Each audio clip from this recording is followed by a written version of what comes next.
Well, good morning. We made it to, it's Friday morning. It's November the 4th. And anyway, we've made it.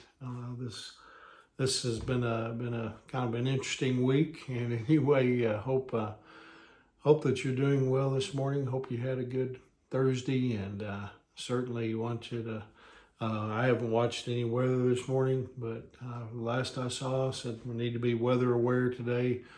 Could have some, possibly have some thunderstorms rolling through before a cold front comes through. And anyway, hope that you're doing well this morning and ready to get on with this Friday and on to the weekend. And anyway, see what God has for us. This morning, I wanna share a devotional entitled "Embrace What God is Doing." Did you know you can't go backward in life? You know, you probably realize that. Most of us probably have at some point or time. But the thing is, you can really only go forward. That means you only have two choices. I mean, you can long for the way things used to be and not change a single thing about today, or you can trust in God to do something new.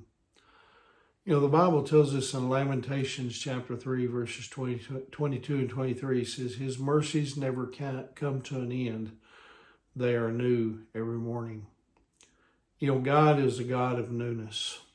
He doesn't do the same old things all the time. And so to live a better life, you need to cooperate with, the new things God wants to do in your family, in your career, in your friendships, and in His church and in the world around you. But people aren't always interested in the new things that God is doing. Sometimes you'll dream about the past and you'll say, well, man, I wish I'd lived during that era. Or, I wish I could go back to that period of my life.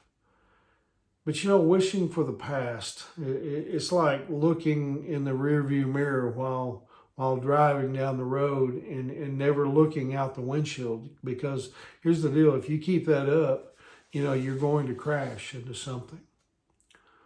God tells us in Isaiah chapter 43, verses 18 and 19, He says, do not cling to events of the past or dwell on what happened long ago.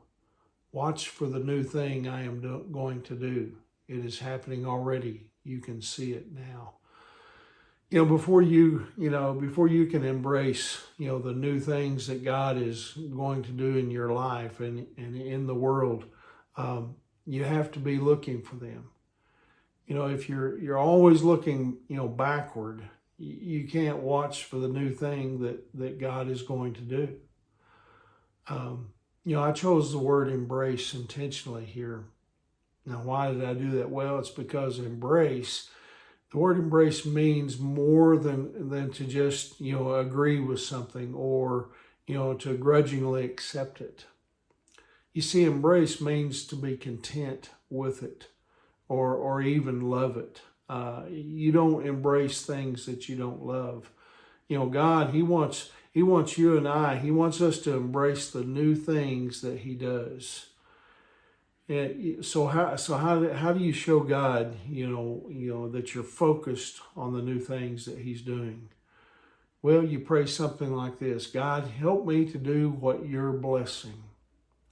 You see, instead of God bless what I'm doing, and when you do that, you see, you'll be able to embrace the incredible things that He's going to do next. I'm interested to see what God has in store for us, on this day, that's upon us today.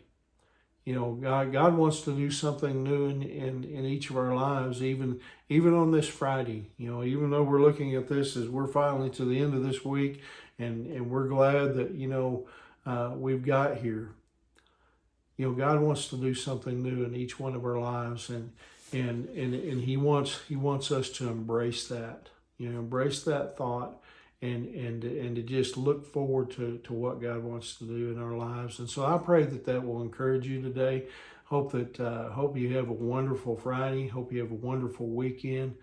And if as always, I tell you on Friday, if you're close to Hydro on Sunday morning and you don't have a place to worship, come visit us at Hydro First Baptist Church. We would love to see you. We would love for you to come and be a part of our worship service and just join in with us. But anyway, remember Angie and I, we love you guys and we're praying for you.